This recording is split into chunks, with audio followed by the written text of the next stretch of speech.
포항문화방송은 지난해 12월 포스코의 공해와 직업병 문제를 고발한 그 쇳물 쓰지 마라 다큐멘터리를 방송해 사회적으로 큰 반향을 불러일으켰습니다. 포스코는 방송 이후 다큐 담당 기자를 상대로 거액의 소송을 제기했는데 2달여 만에 이 소송을 취하했습니다. 거대 기업의 언론 길들이기라는 비판이 일고 있는데요. 산재와 공해 문제에 대해 포스코의 진심 어린 반성과 대책이 선행돼야 한다는 지적이 제기됩니다. 박성아 기자가 보도합니다. 포스코의 공해 문제와 직업병 실태를 고발한 포항 MBC 특집 다큐멘터리 그 쇳물 쓰지 마라. 중대재해기업처벌법 제정의 당위성을 보여줬고 방송 이후 포스코 산재 신청이 잇따르는 등 큰 사회적 파장을 불러일으켰습니다.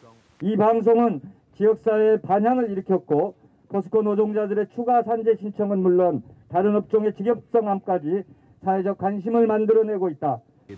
그런데 포스코는 이후 다큐 내용이 자사의 명예를 훼손했다며 기자 개인을 상대로 5천만 원의 손해배상 청구 소송을 제기했습니다.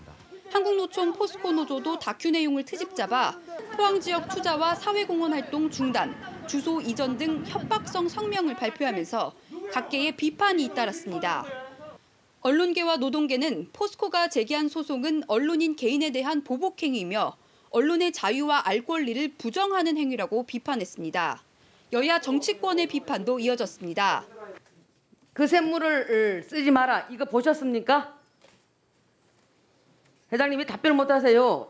포항 MBC에서 그 쇳물을 쓰지 마라라고 그 비판하는 보도했다고 그래서 지금 어떻게 하고 계세요? 포항에서 밥도 먹지 마라, 투자하지 말라. 논란이 이어진 가운데 포스코는 지난 4일 돌연 소송 취하 입장을 밝혀왔습니다.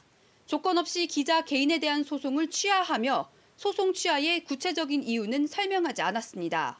기자 개인에 대한 포스코의 표적 소송과 2달여 만에 갑작스러운 소송 취하에 대해 아니면 말고식의 언론 길들이기 소송이라는 비판이 나오고 있습니다. 슬그머니 몇 달 만에 소송을 취하한다라는 것 자체가 이미 법률적으로는 자신들이 이제 이 싸움에서 이길 수 없다라는 것을 알고도 소송을 진행한 것이라고 볼 수가 있고, 다시는 우리 조직을 건들지 마라. 일종의 이런 사인을 주는 행위이기 때문에 저는 굉장히 비겁하고 비열한 행위라고 생각을 합니다. 소송 취하 여부와 관련 없이 다큐멘터리에서 제기된 직업병과 공해 문제에 대해 포항 시민들은 포스코가 진심 어린 사과를 하고 근본적인 해결책을 제시해야 한다고 지적합니다.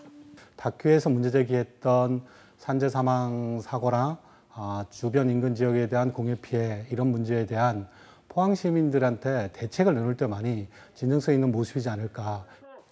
MBC 뉴스 박성아입니다.